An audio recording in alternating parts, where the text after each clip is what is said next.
In 1878, an English-American photographer, Edward Muybridge, set up a racing track with 24 cameras to photograph whether horses gallop with all four hooves off the ground at any time. Subsequently, Muybridge discovered that projecting the still images in quick succession gave the impression of the horse in motion. And right then, the concept of moving picture or movie was born. 16 frames per second for silent movies was considered the optimal frequency of projection of still images to give the human eye the impression of motion. Welcome to The Why in History. I am Ajay Kaul, and today we explore the origins of cinema and its evolution over time. Muybridge's discovery got a lot of people around the world interested in the concept. Prominent among them was Thomas Edison, and in 1891, the Edison Company successfully demonstrated a prototype of the Kinetoscope, which enabled one person at a time to view moving pictures. The first public kinetoscope demonstration took place in 1893, and by 1894 it was a commercial success with public parlors established around the world. However, the first to present projected moving pictures to a paying audience were the Lumière brothers in Paris, France in December of 1895. And they were using their own device, the cinematograph, which was a camera, a projector, and a film printer all in one. At first, films were very short, sometimes only a few minutes or less. They were usually shown at fairgrounds, music halls, or anywhere a screen could be set up and a room darkened.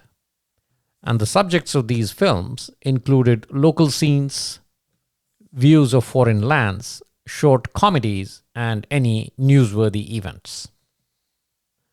But slowly, films started taking more of a narrative form, that is, storytelling. By 1914, several national film industries were established across the United States, Western Europe, Soviet Russia, and Scandinavia. The entertainment industry in the United States, though, was not located in Southern California yet.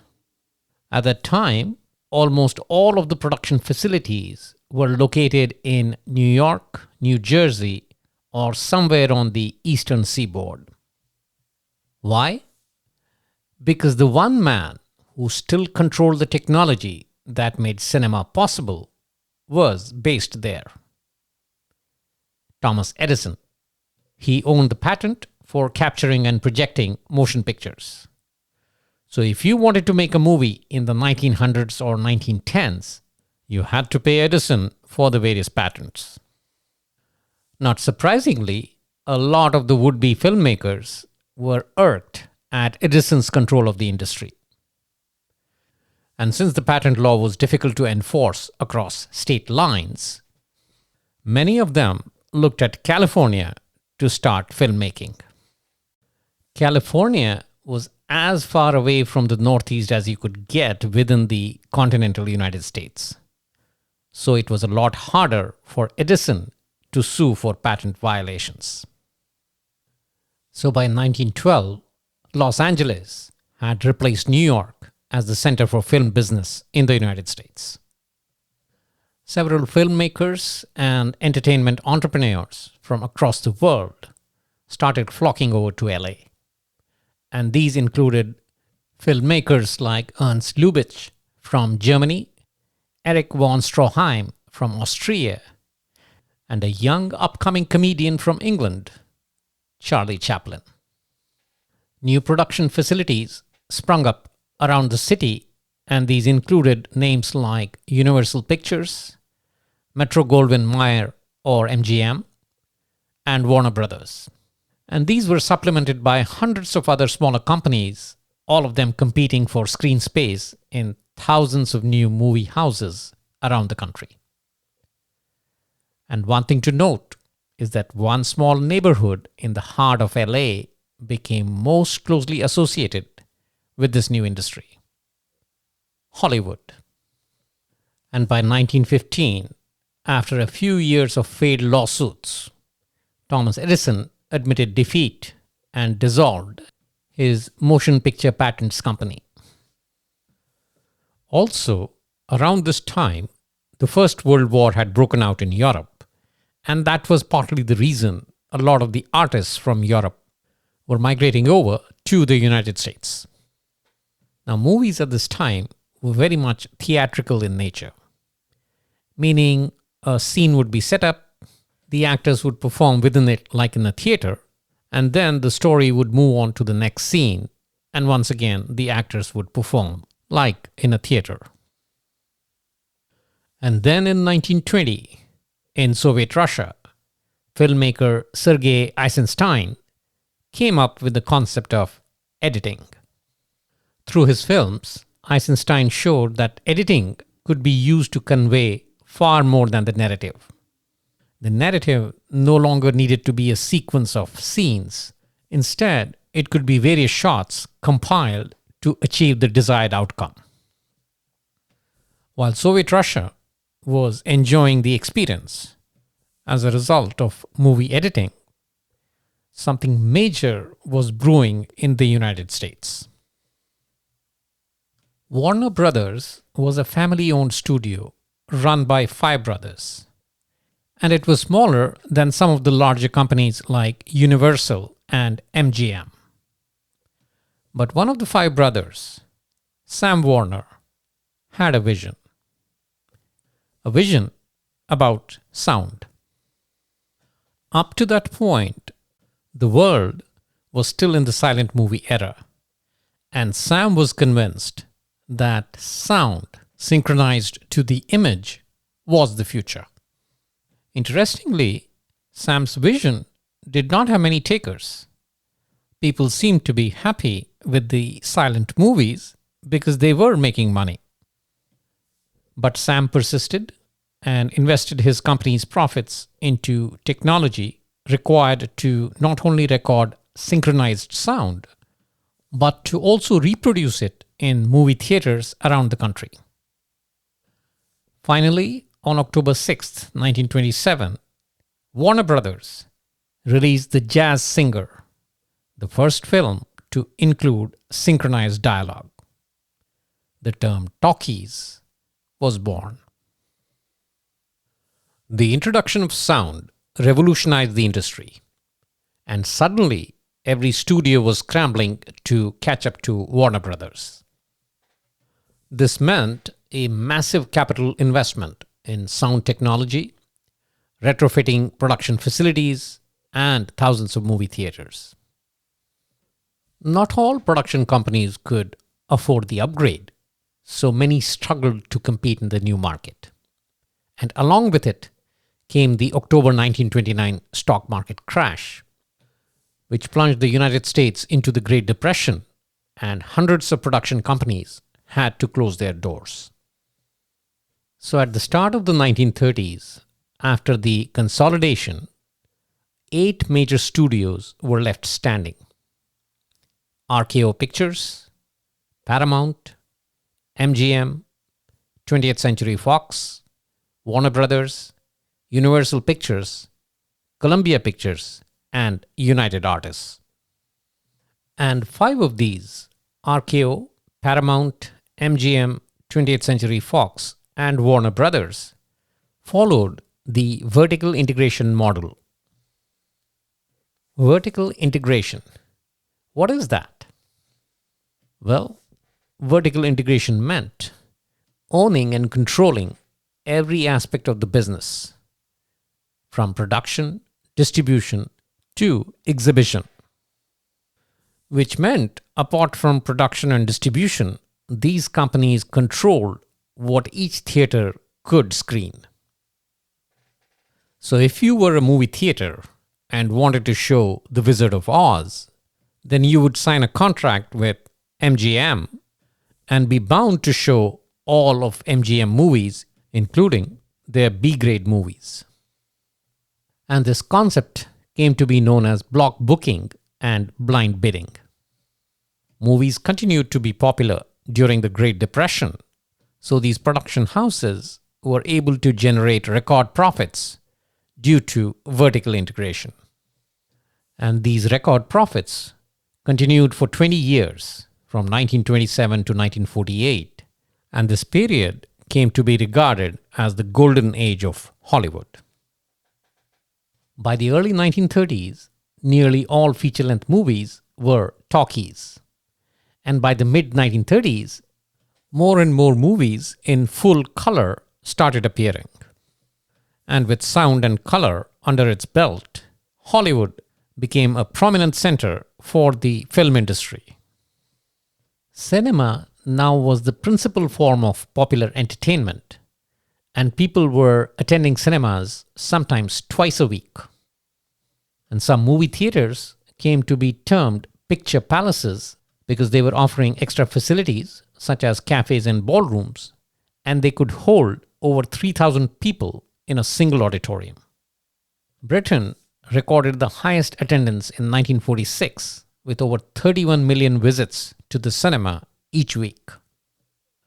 Simultaneously, during this time, there was also an emergence of filmmakers outside of Europe and America, specifically Asia.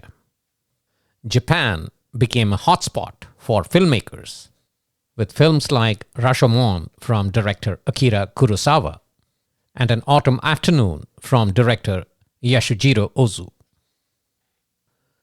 Besides the vertical integration, there were other factors that contributed to record profits in Hollywood.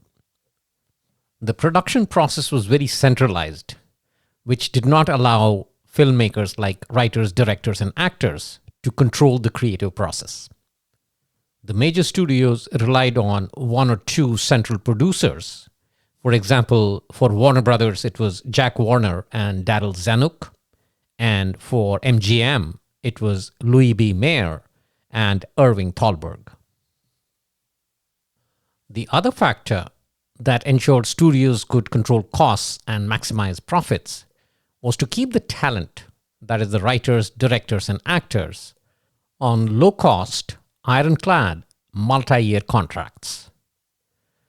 During the golden age of Hollywood, filmmakers, specifically actors, became internationally famous.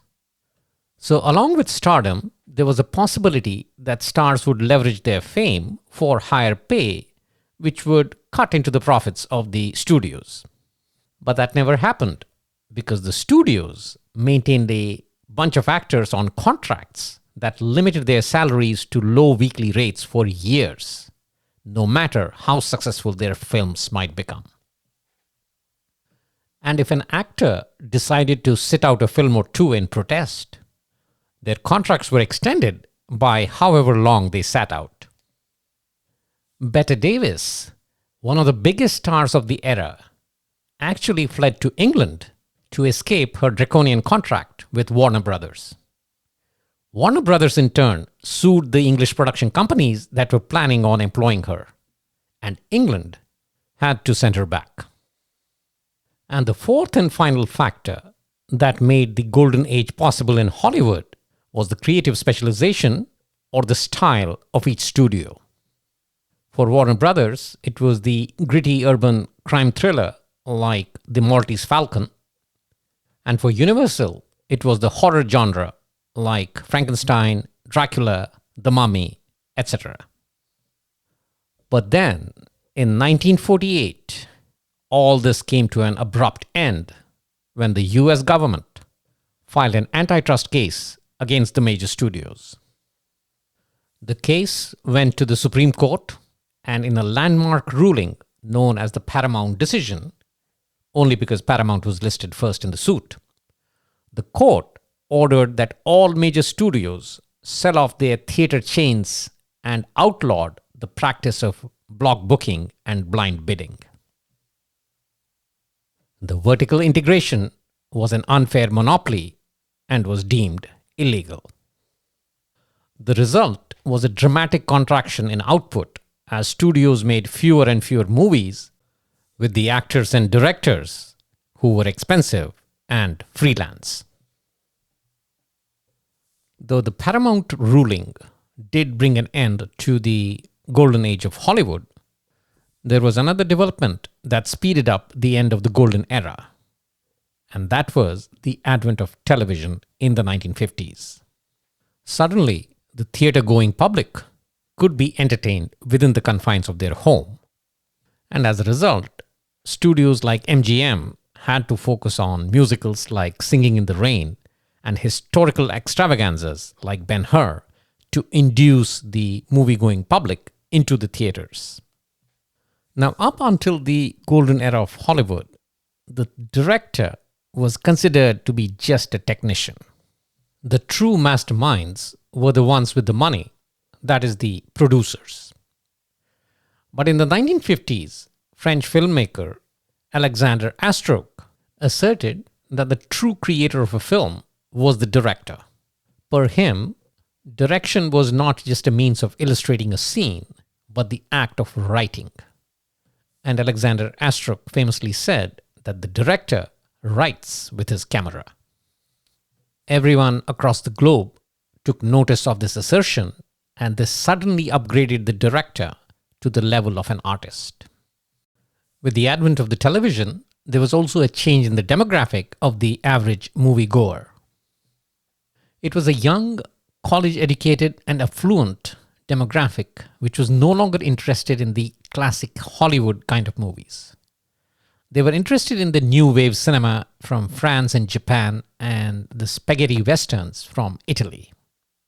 The Hollywood production houses were at a loss trying to figure out how to satisfy this new generation of moviegoers.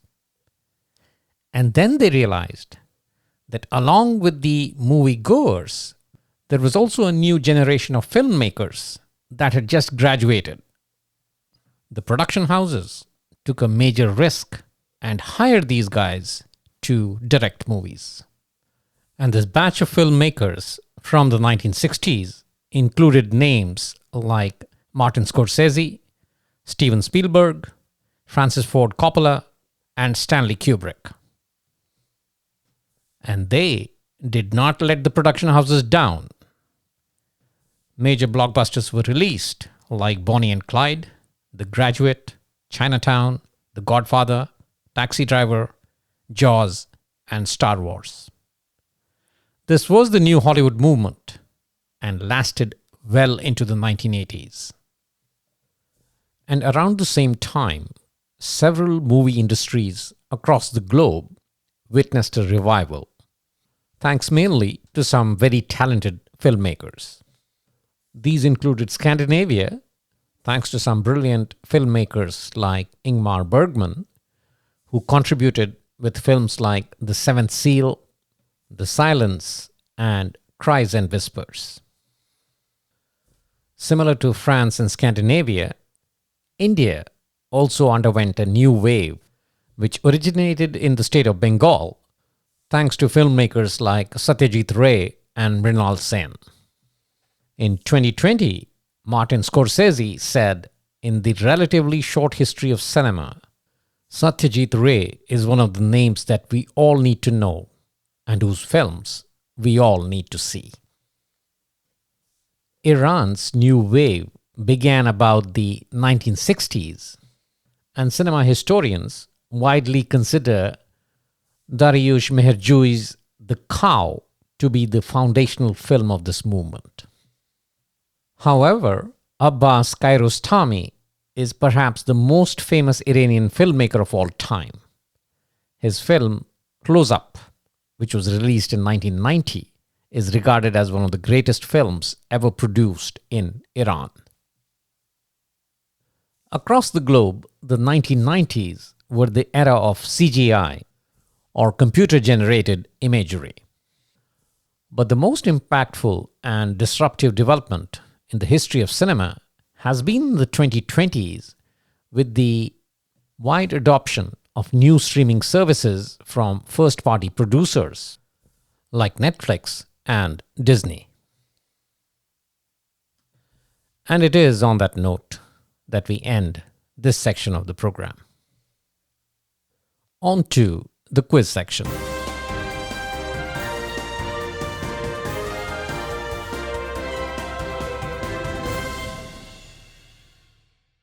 Question from the previous episode.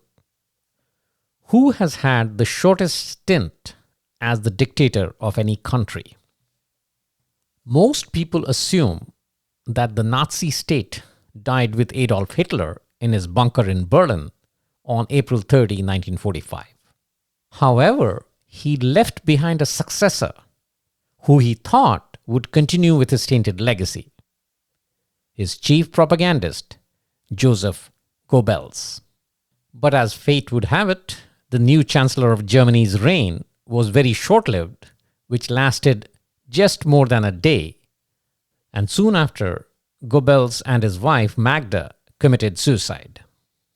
So the answer is D, Joseph Goebbels of Germany. Question for the current episode. Which movie has won the most Oscars? Is it A, Ben-Hur in 1959, B, Titanic in 1997, C, The Lord of the Rings, The Return of the King in 2003, or D, West Side Story in 1961? Once again, which movie has won the most Oscars?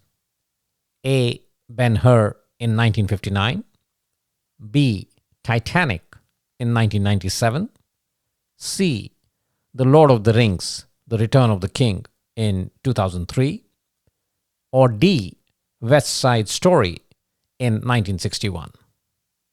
The answer will be provided in the next episode. That's all we have in the current episode. In the next episode, we look at some of the covert operations carried out in modern times. Covert operations that included an attempted assassination and snooping on private citizens. Till then, stay safe and keep exploring the why in history.